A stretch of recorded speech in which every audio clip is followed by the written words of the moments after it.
I've documented 3 cases, 3 separate incidents involving 3 different people in 3 different cities who bought the exact same variant of a Labubu doll. And all 3 of them experienced something so horrifying, so unexplainable, that their lives were completely destroyed. One person disappeared without a trace. One person is now institutionalized and refuses to talk about what happened. And one person, well, one person is dead. And the official cause of death makes no sense whatsoever. But here's the thing that terrifies me the most.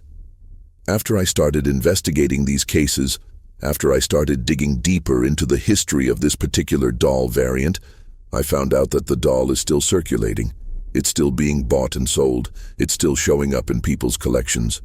And the worst part? I think I know where it is right now. And I think it might be coming for me. The 3 cases I'm about to tell you about are connected in ways that shouldn't be possible. They're separated by thousands of miles. They happened months apart. But the sequence of events is identical. The symptoms are identical. The outcome is identical. And the doll, this specific doll, appears in all 3 cases. I've seen photographs of it. I've seen documentation. I've seen evidence that confirms its existence and its involvement in these 3 incidents. And now that I've started looking into this, now that I've put myself on the radar by investigating it, I'm starting to experience things that I can't explain. I'm hearing things, I'm seeing things, and I'm terrified that I've made a terrible mistake by bringing this doll's history to light. So here's what we're going to do. I'm going to tell you all 3 cases. I'm going to lay out the evidence. I'm going to explain the timeline and the connections. And by the end of this, you're going to understand why I'm sitting here at 2 in the morning, terrified, knowing that something is wrong and I can't do anything to stop it. But before I take you into the first case, I need to know something. I need to know where you are right now. Are you in California? Maybe you're somewhere in the Midwest. Could be you're on the East Coast or somewhere down south that I've never even been to. Drop your location in the comments because I genuinely want to know who's listening to this story and where you're calling home right now. And if this is getting to you, if this is making your skin crawl the way it's making mine crawl, please hit that like button. Show the algorithm that you want more of these real horror investigations. And if you haven't subscribed to this channel yet, what are you waiting for? We upload stories like this all the time. Stories that will mess with your head. Stories about things that shouldn't exist but do. Subscribe now and turn on notifications so you never miss an upload. Because the first case is where this all started, and trust me, it gets absolutely insane from here on out. Let's go. The first case happened in Seattle, Washington back in 2019. It involved a woman named Jennifer Valdez. She was a successful marketing executive, lived in a nice apartment in Capitol Hill, had everything figured out in her life. She was 34 years old, engaged to be married, and she had one hobby that consumed most of her free time, collecting rare pop art figures. She was obsessed with it. Her entire apartment was dedicated to her collection. She had climate-controlled display cases. She had a spreadsheet tracking every piece she owned. She attended conventions. She networked with other collectors. For Jennifer, this wasn't just a hobby. It was her passion, her identity, everything that mattered to her outside of her job and her relationship. Jennifer had been searching for a specific variant of a Labubu doll for 3 years. 3 years.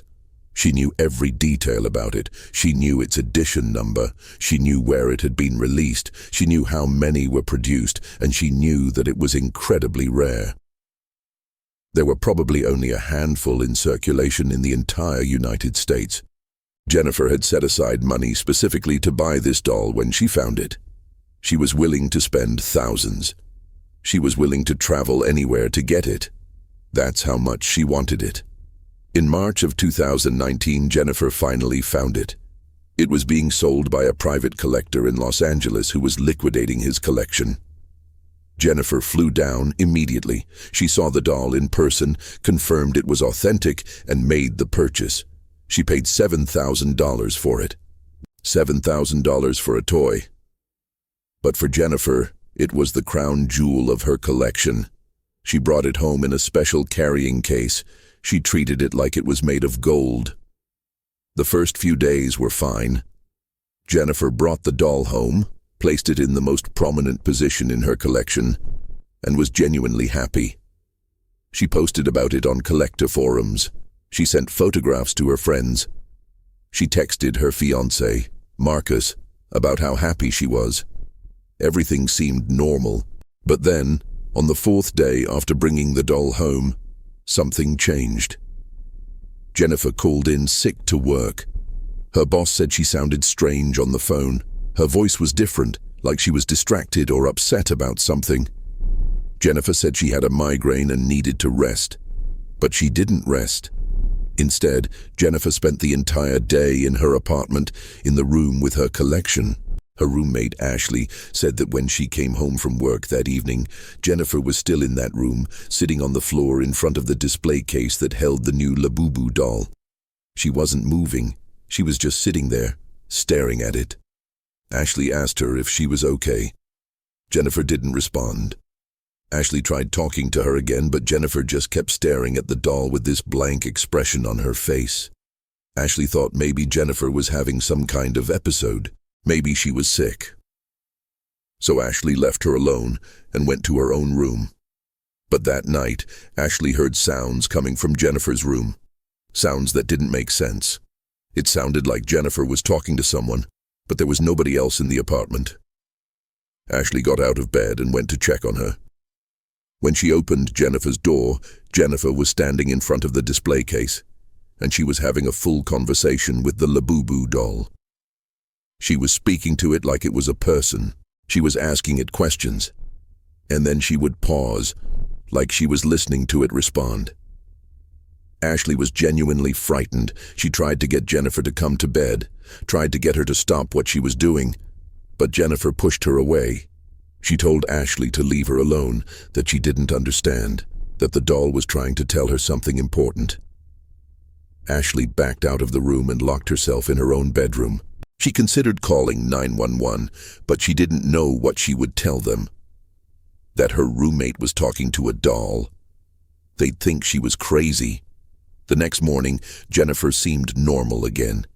She showered, got dressed, and went to work like nothing had happened. She apologized to Ashley for her strange behavior the night before, said she was just tired and stressed about work. Ashley wanted to believe her. She wanted to think that whatever happened the previous night was just a one-time incident, but it wasn't. Over the next 2 weeks, Jennifer's behavior became increasingly erratic. She started isolating herself completely.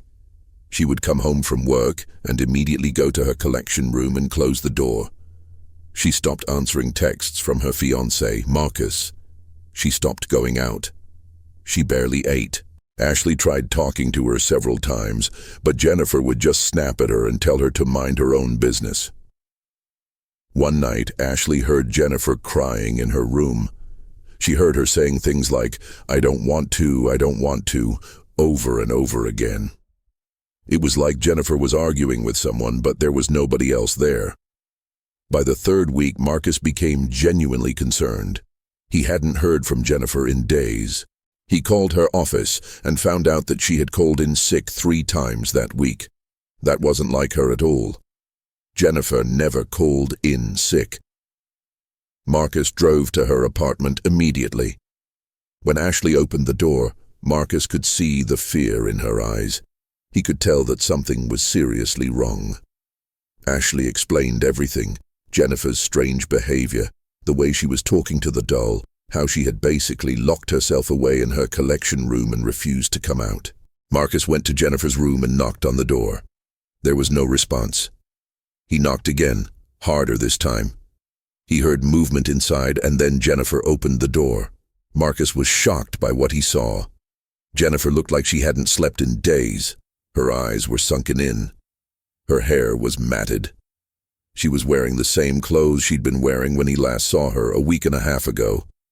And behind her, on the display case, was the Labubu doll.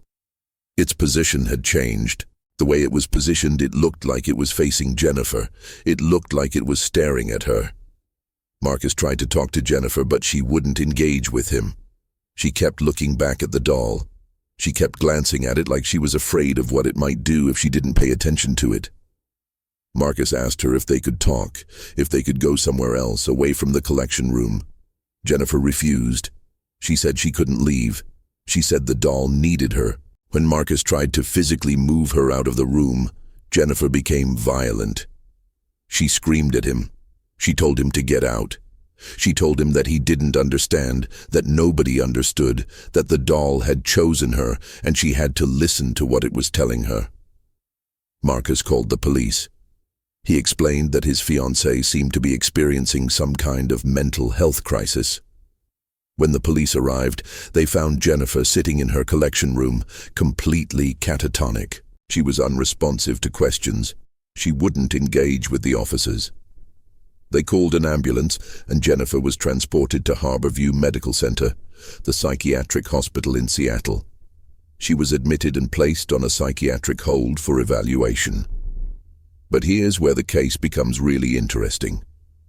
During her first psychiatric evaluation, Jennifer told the doctors something that would later become the central piece of evidence in this case. She said that the Labubu doll had been communicating with her.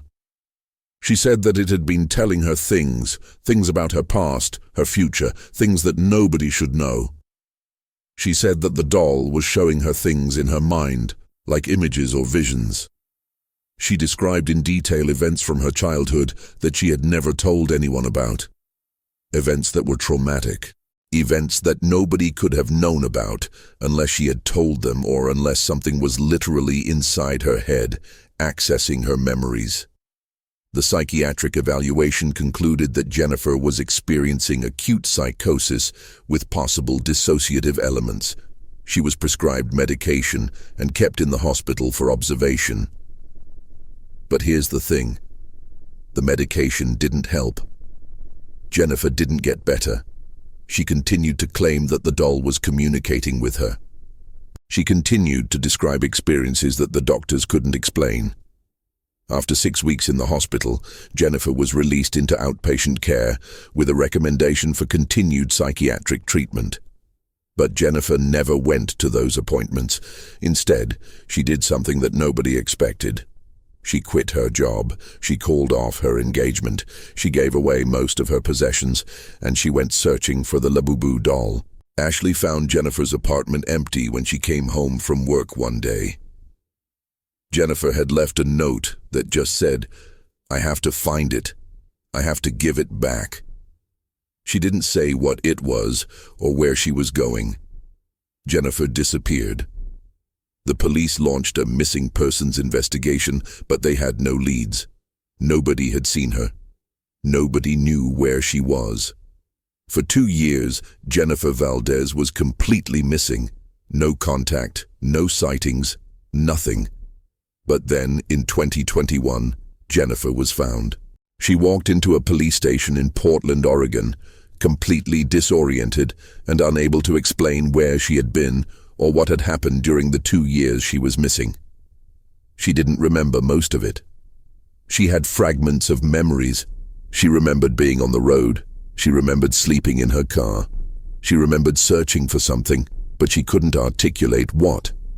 She was admitted to a psychiatric facility in Portland, where she remains to this day. She's been diagnosed with severe dissociative disorder and complex PTSD. She refuses to talk about what happened during those 2 years, but the one thing she does talk about, the one thing she mentions repeatedly, is the doll. She says that it's still out there. She says that someone else has it now. And she says that they need to get rid of it before it does to them what it did to her. The second case is even more disturbing because we have more documentation. It happened in Chicago, Illinois, in 2020. It involved a man named Robert Chen. Robert was a high school history teacher, well liked by his students, respected in his community. He was 42 years old, divorced, and he had recently gotten into collecting pop art figures as a way to deal with loneliness after his divorce. He started small, a few pieces here and there, but pretty quickly his interest developed into an obsession. He was spending hundreds of dollars a month on new pieces. He was attending conventions. He was joining online collector communities, and he was specifically searching for rare and valuable pieces. Robert found out about the same variant of the Labubu doll that Jennifer had been searching for. But unlike Jennifer, who had managed to find one and purchase it, Robert's search proved to be more difficult. He couldn't find it anywhere. He scoured the internet. He contacted dealers. He posted on collector forums asking if anyone had one for sale. For almost a year, Robert searched for this doll, and then, in early 2020, he finally found a listing for it. Someone in Chicago, the exact same city where Robert lived, was selling the doll. Robert couldn't believe his luck. The seller was a private collector named David Morrison. David said he was liquidating his collection because he was moving overseas for work and couldn't take everything with him. He said the Labubu doll was one of his prized possessions, but he was willing to part with it for the right price. Robert and David met in person to make the transaction. Robert paid $5,000 for the doll. He brought it home that same day. Robert lived in a studio apartment in downtown Chicago. The entire space was small, but he had dedicated one wall to his collection. He had shelves set up with careful lighting. He had organized everything by category and rarity. When he brought the Labubu doll home, he placed it in the center of the middle shelf as the centerpiece of his entire collection. It looked perfect. It looked like it belonged there. Robert spent the evening just looking at it, admiring it, taking photographs to post online and share with other collectors. But that night, Robert couldn't sleep. He kept thinking about the doll. He kept getting out of bed and going to look at it. He'd walk over to the shelf, look at the doll, and then go back to bed. This happened multiple times throughout the night. Robert's co-workers noticed that he looked exhausted the next day. He told them he had insomnia, that he was having trouble sleeping. He didn't mention the doll. He didn't mention the fact that he couldn't stop thinking about it. Over the next few days, Robert's behavior became increasingly strange. He started keeping a journal where he would write about the doll. He would describe it in detail, the way the light hit its face, the expression it had, the way it seemed to be looking at him. He wrote things like, "It's watching me," and "I can feel it looking at me even when I'm in other rooms." His friends noticed that when they visited his apartment, Robert would become extremely anxious if anyone got too close to his collection. He would stand in front of the shelves and prevent people from looking at the doll. He would get angry if anyone tried to touch any of his pieces. By the second week of owning the doll, Robert had called in sick to work 3 times. His principal called him to express concern. Robert's performance at school had started to decline. He was distracted in class. His students said he would sometimes just stare off into space for long periods of time. One student reported that Robert had mentioned the doll in class, talking about it like it was a real person, like it was important to their history lesson. The principal recommended that Robert take some time off to deal with whatever was going on. But Robert's situation was deteriorating rapidly. He had stopped leaving his apartment except to buy food. He had stopped seeing his friends. He had stopped going out at all. He would spend entire days just staring at the doll. He would sometimes talk to it, having one-sided conversations where he would ask it questions and then wait in silence for answers that never came. His neighbor reported hearing him talking to someone in his apartment late at night, but when they checked, there was nobody there. Robert started making posts on collector forums describing his experience with the doll. He wrote things like, "It's changing me and I can't stop looking at it and it knows things about me." Other collectors tried to reach out to him, tried to help him, but Robert became increasingly hostile and paranoid. He accused people of trying to steal his doll. He accused people of trying to hurt him. He started believing that other people wanted what he had, that they were coming for him, that the doll was the only thing protecting him. By the 3rd week, Robert's landlord became concerned enough to check on him. Robert had stopped paying rent. He had stopped responding to emails and calls. When the landlord entered the apartment with a maintenance worker, they found Robert in a state of complete psychological breakdown. He was sitting on the floor in front of his collection, and he was covered in blood. His own blood. He had been cutting himself with a knife, making marks all over his arms and legs. The walls around his collection were covered with writing. Words and phrases and diagrams, all describing the doll and what it was doing to him. Robert was hospitalized immediately. He was placed in the psychiatric ward at Northwestern Memorial Hospital. During his initial evaluation, Robert told doctors that the doll had been controlling him. He said that it had been forcing him to do things. He said that it had been showing him visions of terrible things, deaths, violence, suffering.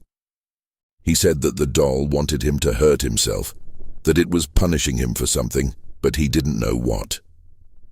Robert was diagnosed with acute psychosis and was placed on antipsychotic medication. He was kept in the hospital for observation, but unlike with other patients, the medication seemed to have minimal effect. Robert continued to experience what he described as communication from the doll. He drew pictures of it constantly.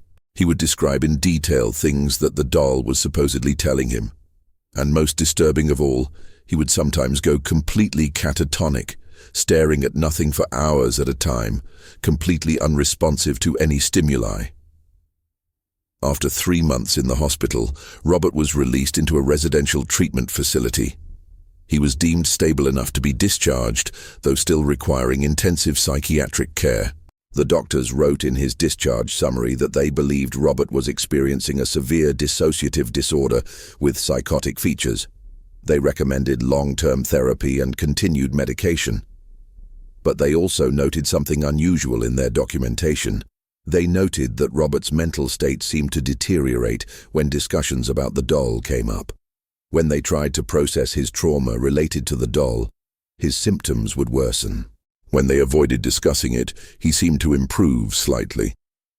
So a decision was made. The topic of the doll was to be avoided in his therapy sessions. But this decision would prove to be a mistake. Because Robert never actually recovered, he improved slightly on the surface. His behavior became more controlled, his speech became more coherent, but underneath, something was wrong. Something fundamental in his psychology had been damaged. He would spend hours staring out windows. He would barely eat. He would have panic attacks for no apparent reason. And every so often, he would ask the staff about his collection. He would ask if they had recovered his doll. He would express anxiety about the fact that the doll was still out there, still circulating, still potentially affecting other people. Robert remained in the residential treatment facility for 2 years. And then, one day in 2022, he was found dead in his room. The official cause of death was listed as suicide. He had hung himself using strips of fabric torn from his bedsheets. But what disturbed the medical staff was the fact that Robert had drawn pictures all over the walls of his room in the days leading up to his death. Pictures of the doll. And in the note he left behind, he wrote just one sentence. It won. It finally won. Robert Chen's death was ruled a suicide. The case was closed. But what disturbed me most about this case, what made me realize that this wasn't just coincidence, was what happened to his collection. When the residential facility cleared out his room, they found his journals. Hundreds of pages where Robert had documented his experiences with the doll. He had written about the date and time when he first brought it home. He had written about the exact sequence of events that led to his psychological breakdown. And most importantly, he had written about where the doll came from. He had written the name of the previous owner, David Morrison, the man who had sold him the doll. When I started investigating, I discovered something incredible. David Morrison, the man who sold Robert the doll, had also purchased it from someone else, and that person before him had purchased it from someone else. I traced the chain of ownership back, and I found a pattern.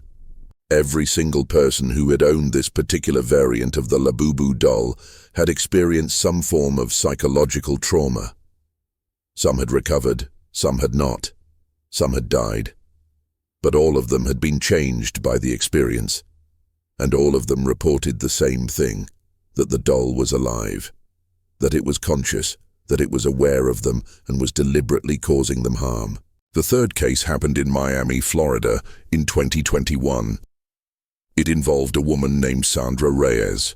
Sandra was a successful lawyer, 48 years old, divorced twice, and living alone in a luxury high-rise apartment overlooking Biscayne Bay. She was not a collector by nature. She didn't have hobbies that consumed her time or her money. She was a workaholic, someone who dedicated most of her life to her career and had little else going on. But in late 2020, something changed. Sandra saw a post on social media about rare collectible dolls.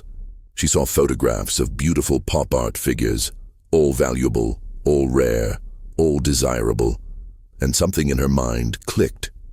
She decided that she wanted to start collecting. Sandra had the financial means to do it. She was wealthy. She could afford to buy whatever she wanted, so she dove into collecting headfirst. She didn't start small like most people do.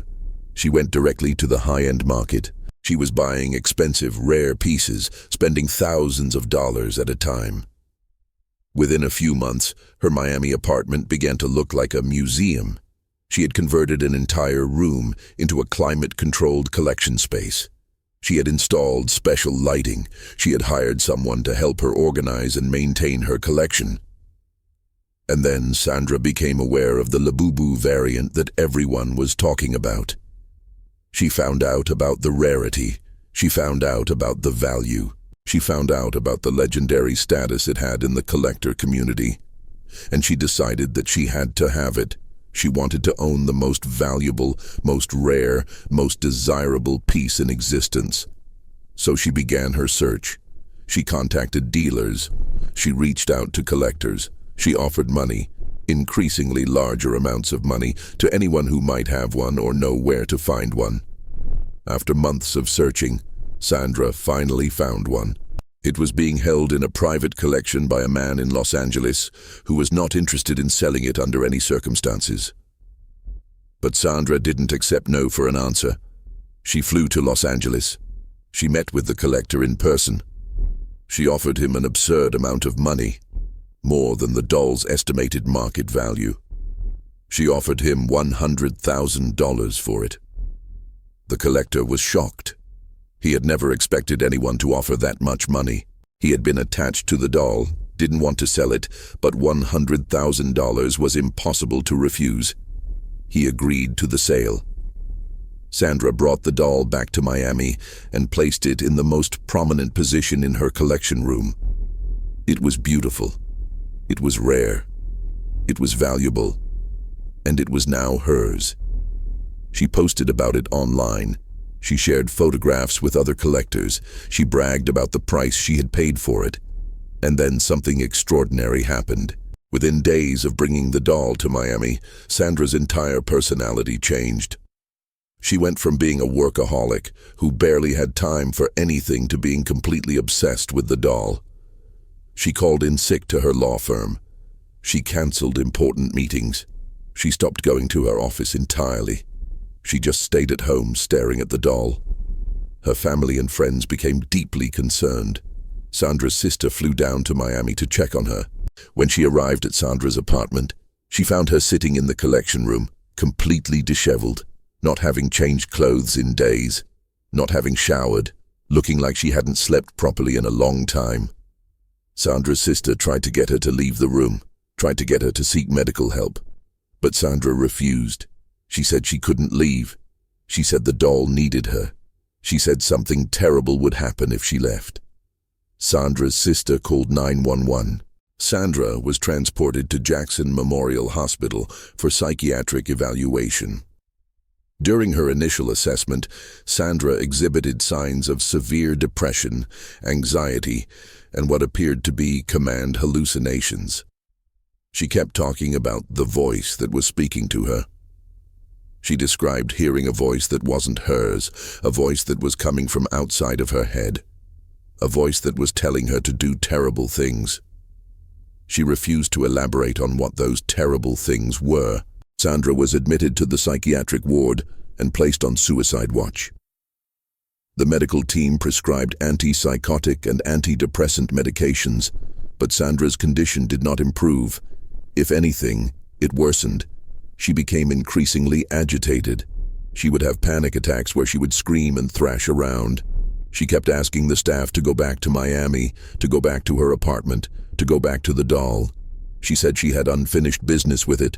She said it was calling to her. After 2 weeks in the hospital, Sandra had a moment of apparent clarity. She seemed to calm down. She seemed to accept her situation. She agreed to continue with the psychiatric treatment. The medical team was cautiously optimistic. Maybe the medication was starting to work. Maybe Sandra was turning a corner. So they moved her out of the intensive care unit and into a regular psychiatric ward. They reduced her level of supervision. They thought she was improving. But they were wrong. Because what happened next was something that nobody expected. Something that nobody could have prepared for. On the night of October 15th, 2021, Sandra Reyes walked out of her room in the psychiatric ward while staff was doing their rounds. She made her way to the roof of the hospital. And then she jumped. Sandra Reyes fell from the roof of Jackson Memorial Hospital and died on impact. She was pronounced dead at the scene. The medical examiner ruled it a suicide. There was a suicide note found in her room that simply said, "It won't let me go." The hospital conducted an internal investigation to determine how she had managed to leave the psychiatric ward undetected. But the investigation concluded that there had been a gap in staff coverage during the shift change. It was deemed a tragic accident, a failure in hospital procedures, not a failure in patient care. But what interested me most about this case was what Sandra had left behind in her hospital room. She had been drawing for weeks while she was hospitalized. She had filled up an entire notebook with sketches and writings. Most of it was incoherent, words and phrases that didn't make sense, drawings that appeared to be abstract or symbolic. But scattered throughout the notebook were detailed drawings of the Labubu doll. And scattered throughout her writings were repeated phrases like, "It sees me, and it wants me, and I can't escape it." But here's the most disturbing part. In the weeks leading up to her death, Sandra had written something in her notebook that connects directly to the first 2 cases. She had written the names of Jennifer Valdez and Robert Chen. She had written their names along with detailed descriptions of their experiences. But how could Sandra have possibly known about Jennifer and Robert? They lived in different cities. Their cases had not been made public. They had not been connected in any way that Sandra could have accessed. But Sandra knew about them. She knew details about their cases that only someone who had been in contact with them could have known. When I started investigating, I tried to figure out how Sandra could have known about the other 2 cases. The answer that I found was both fascinating and terrifying. Through my research, I discovered that all 3 of them had been members of the same private collector forum online. It was a closed forum, invitation only, where only the most serious and wealthy collectors could participate. Jennifer had joined in 2018. Robert had joined in 2019. Sandra had joined in 2020. They had all posted about their experiences with their respective pieces. They had all described in detail what was happening to them. So they knew about each other. They had communicated with each other through posts and private messages. They had tried to warn each other. They had tried to figure out what was happening. And in doing so, they had documented everything. They had created a record of their experiences that could be analyzed and studied. But here's what terrifies me the most about this discovery. When I accessed those forum posts, when I read what they had written, I noticed something. The posts were becoming increasingly frantic. The tone was shifting from curiosity to fear, to absolute panic. And in the final messages, Before each of them disappeared or died, they all wrote the same thing. They all expressed the belief that the doll was looking for the next person to own it. They all said that the doll would keep moving from person to person, causing suffering, causing harm, until someone managed to stop it or destroy it. And they all expressed the belief that this cycle would continue forever unless something was done to break it. 3 cases, 3 cities, 3 people whose lives were completely destroyed by the same object. Jennifer Valdez, who is still institutionalized, still unable to speak about what happened. Robert Chen, who took his own life in a residential treatment facility. Sandra Reyes, who jumped from the roof of a hospital and died. All 3 of them owned the same variant of the Labubu doll. All 3 of them experienced similar psychological symptoms. All 3 of them reported feeling like the doll was alive, was conscious, was deliberately causing them harm. And here's what I discovered that made me realize I had to share this information. The doll is still circulating. It's still being bought and sold. Someone still owns it. And that person is about to experience what Jennifer, Robert, and Sandra experienced. Because the pattern doesn't stop. The cycle continues. The doll keeps moving from person to person, destroying lives, and then moving on to the next victim. I don't know who has the doll now. I don't know where it is, but I know that it's out there. And I know that someone is about to make the same mistake that Jennifer made, the same mistake that Robert made, the same mistake that Sandra made. They're going to see it for sale online. They're going to think they found a deal. They're going to bring it home. And their life is going to change forever. And I wanted you to know about it before that happens. I wanted you to understand what this doll does. I wanted you to be aware that this is real, that this is documented, that this is happening right now, somewhere out there. Because maybe, just maybe, if you or someone you know is about to make that purchase, this story will stop you before it's too late.